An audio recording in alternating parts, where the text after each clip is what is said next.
उषा जी ने लिखा है कि मेरी उम्र 70 साल है। पिछले ही साल मेरे हस्बैंड की डेथ हो गई है और अब मैं अकेली रह गई हूँ। तो मेरे बच्चे चाहते हैं कि मैं अकेले ना रहकर उनके साथ रहने लगूँ, पर मुझे लगता है कि उनके साथ रहने में दिक्कतें ज़्यादा आएंगी। लेकिन अकेले रहने में भी मैं अकेलापन तो महसूस करती ही हूँ। इसलिए मुझे समझ नहीं आ रहा कि मुझे करना क्या चाहिए। नमस्कार सभी को। Shri Tara school of wellbeing से मैं Shanti Pawa, retired associate professor, Delhi university. हाँ उषा जी, असल में आप किसी के साथ रहें या रहें अकेले, अगर आप अपने दुख के रूट कॉज नहीं जानते तो अकेले रहने में अलग तरह की दिक्कतें हैं और किसी के साथ रहने में अलग तरह की परेशानियां आती हैं। तो ऐसा नहीं है कि जो अकेले रहते हैं उनके मनों को आराम हो।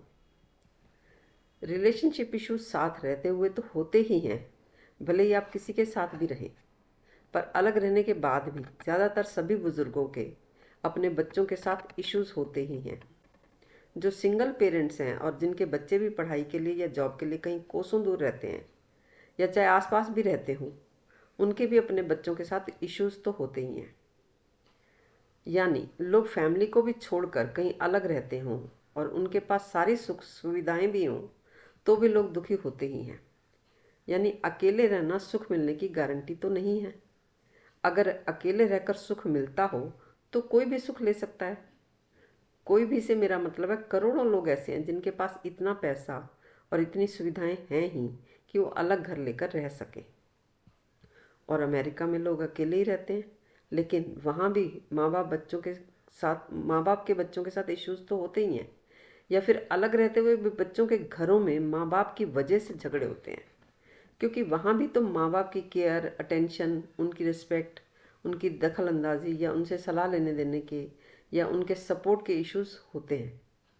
उनका आना जाना, उनके प्रति स्पाउस का बिहेवियर, उनको तुम फ़ोन नहीं करते, बुलाते नहीं, या उनके घर नहीं जाते, या बर्थडे विश नहीं करते, ये सारे मसले अमेरिका में अलग रहने के बावजूद भी हैं। आराम का तो एक ही तरीका हो सकता है कि अगर आप डिसहार्मनी के रूट कॉज समझ लें तो आप अलग रहें या रहें बच्चों के साथ, उनसे दूर रहें या उनके आसपास रहें, उससे कोई फ़र्क नहीं पड़ता। एक बार आपने डिसहार्मनी के रूट का समझ लिए तो फिर आप बिना इंटरफेयर किए, बिना एक दूसरे पर डिपेंडेंट हुए, अपनी अपनी फ्रीडम से जी सकते हैं और दिक्कत में एक दूसरे के काम भी आ सकते हैं। असल में माँ बाप में से जब कोई एक अकेला रह जाता है तो वो बच्चों से दूर भी होना नहीं चाहता और वो साथ का नर्क भी नहीं चाहता, लेकिन वो अकेले रहने से भी डरते हैं। हालांकि उनको ये भी लगता है कि अलग हो जाने से हम हर बंधन से स्वतंत्र हो जाएंगे। असल में ये बंधन कोई बाहर से नहीं जिससे तुम्हें स्वतंत्र होना है। बंधन तो ज्ञान के विचारों के हैं। ना बच्चे माँ बाप को बांधते हैं, ना ही माँ बाप बच्चों को बांधते हैं। यानी ना ही तुम्हें कोई बांध रहा है, ना तुम किसी को बांध सकते हो। बेसिकली मसला साथ या अलग रहने का उतना नहीं है जितना समझ का है। तुम साथ रहकर भी अकेले पड़ सकते हो और अकेले रहकर भी हर वक्त उन्हीं के बारे में सोच सोच कर उन्हीं के साथ रह सकते हो। और फिर जहाँ मामले इस तरह से उलझे हों कि आप रोज़मर्रा की ज़रूरतों के लिए भी अपने लिए डिसीज़न ही ना ले सकें, तो बच्चों के साथ रहकर अपने आप को और भी उलझाने वाली बात है। वैसे जैसे अपने शरीर पर जितने कपड़ों की ज़रूरत है उससे भी ज़्यादा कपड़े डालकर शरीर को और उलझा लिया। और तुम्हें इन उलझनों का पता ही है, इसलिए तो तुम्हें साथ रहने की दिक्कतें भी पता हैं। और ये जो अकेले रहने में तुम डरते हो ना, उसके पीछे भी कारण है।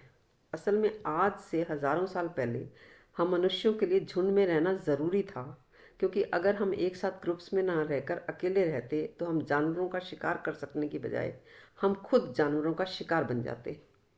यही वजह है कि हमारा माइंड अकेलेपन को आज भी खतरे का साइन मानता है। टेक्नोलॉजी कितनी भी एडवांस हो गई हो और हम भले ही चांद तक पहुंच गए हों, हमने अपनी सेफ्टी के लिए कितने भी इंतज़ाम कर लिए हों, लेकिन लोग आज भी अकेले रहने से डरते हैं। एक सर्वे के अनुसार ज़्यादातर लोग अकेले रहने से घबराते हैं। अकेले ना रह पाने का मतलब है कि आप अपने साथ नहीं रह सकते। एक बार एक सर्वे में लोगों से पूछा गया कि क्या आप अपने विचारों के साथ हर दिन कुछ वक्त यानी 15-20 मिनट या कुछ घंटे रहना पसंद करेंगे, तो ज़्यादातर लोगों ने कहा कि वो अकेले नहीं रह सकते। लोग कुछ मिनटों या कुछ घंटों के लिए भी सिर्फ अपने खुद के साथ नहीं रह पाते। और यहाँ अकेले रहने का मतलब है बिना किसी फ़ोन या टीवी आदि के, सिर्फ तुम और तुम्हारे विचार। लेकिन सभी ऐसे भी नहीं होते। देखा यह भी गया है कि जो लोग सफलता की ऊंचाइयों को छूते हैं वो अकेले रहना पसंद करते हैं। ज़्यादातर सक्सेसफुल लोग इंट्रोवर्ट होते हैं। इंट्रोवर्ट यानी कि वो लोग जिन्हें अकेले रहना पसंद होता है। वो अकेले किसी मजबूरी के कारण नहीं रहते, बल्कि वो अपनी ही चॉइस से अकेले रहते हैं। मैं अपने अनुभव से कह सकती हूँ कि अकेले रहने से ही हमारे माइंड में नए नए आइडियाज़ आते हैं और अकेले रहने पर ही हमारी क्रिएटिविटी भी बढ़ जाती है। जब आप अकेले होते हो तो कोई तुम्हारा ध्यान भटकाने वाला नहीं होता। अकेले होने पर ही आपका फोकस, क्रिएटिविटी और प्रोडक्टिविटी नेक्स्ट लेवल पर होती है।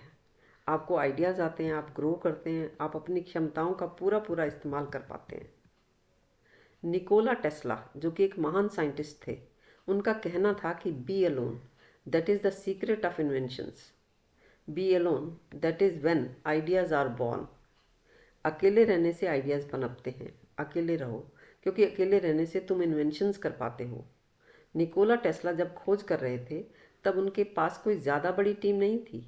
उन्होंने ज़्यादातर इन्वेंशंस अकेले रहकर ही अपनी लैब में की हैं। और 60 या 70 साल का हो जाने का ये मतलब नहीं है कि आप क्रिएटिव नहीं हो सकते या प्रोडक्टिव नहीं हो सकते। जो भी क्रिएटिव लोग होते हैं वो न केवल लंबा जीवन जीते हैं, बल्कि उनके स्वास्थ्य और लंबा जीवन जीने की संभावना ज़्यादा होती है। जैसे कि लता मंगेशकर, मालती जोशी, खुशवंत सिंह और रतन टाटा आपके सामने ऐसे एग्जाम्पल्स हैं। अकेले रहने का सबसे बड़ा फ़ायदा तो ये होता है कि आप खुद को जान पाते हैं। अकेले होने पर हम अपने ही बारे में ज़्यादा सोच पाते हैं। यानी सेल्फ अवेयरनेस के लिए खुद को जानने के लिए अकेले रहना बहुत ज़रूरी है। जो पूरी दुनिया को जानने में लगा रहता है वो किसी को भी नहीं जान पाता, लेकिन जो खुद को जान लेता है वो सभी को जान लेता है। और खुद को जानने के लिए पहले तो आपको अपने सभी इश्यूज़ पर, चाहे वो इंटरनल इश्यूज़ हों या एक्सटर्नल हों, निपटाने होते हैं। और ये काम हम सभी कर सकते हैं, भले ही हमारी उम्र 18 साल की हो या 80 साल की हो। It's never too late. ये मुश्किल नहीं है, बस रेयर है, यानी कोई कोई ही करता है। क्योंकि या तो आपको लगता रहता है कि इश्यूज़ को रिजॉल्व करने के लिए कोई और हमें क्या बता देगा, पता तो सब है ही, बस इम्प्लीमेंट नहीं कर पा रहे। या फिर आपको लगता है कि अब तो इतनी उम्र हो गई, सब तो जी लिया, जो भी थोड़ा बहुत रह गया वो बीत ही जाएगा, नए सिरे से क्यों कुछ भी नया किया जाए। यकीन मानिए, इस सब को समझने के बाद आपकी जितनी भी ज़िंदगी होगी उतने के लिए भी ये वर्थ होगा। जब भी तुम कुछ भी नया सीखते हो जो या नया करते हो तो तुम फिर से जी उठते हो। नया करना, नया सीखना हमेशा हमें उत्साह से भर देता है। और फिर हमारा जीवन हो सकता है अभी ख़त्म हो जाए, या ये भी हो सकता है कि हम 100 साल से भी ज़्यादा जी पाएँ। तो इसलिए जब जागो तभी सवेरा। पहले अपने लिए समझो इन बातों को, उसके बाद तुम अपने ही जीवन के अनुभवों को दूसरों के साथ शेयर करके उन्हें भी यही सब बताकर अपने टाइम को क्रिएटिव बना सकते हो। इसी में तुम्हें सार्थकता का एहसास भी होगा और तुम अपने जीवन के आखिरी दिन तक प्रोडक्टिव हो सकते हो। और अंत में सबसे ज़रूरी सूचना ये है कि ये जो भी मैंने बोला उससे हो सकता है आपको कुछ कुछ स्पष्टता हो गई हो, लेकिन पूरी स्पष्टता के लिए आपको काम करना होगा और उसके लिए आपको किसी की मदद चाहिए ही। ये इनर जर्नी है जिसे आप अकेले नहीं कर पाएंगे। अगर आपको हमारी मदद चाहिए तो आप हमें अप्रोच कर सकते हैं। हमारी डिटेल नीचे डिस्क्रिप्शन बॉक्स में दी गई है। और अगर आपको ये वीडियो यूज़फुल लगा हो तो प्लीज़ इसे लाइक करें, शेयर करें, कमेंट करें और हमारे चैनल को सब्सक्राइब ज़रूर करें। थैंक यू अंत तक सुनने के लिए।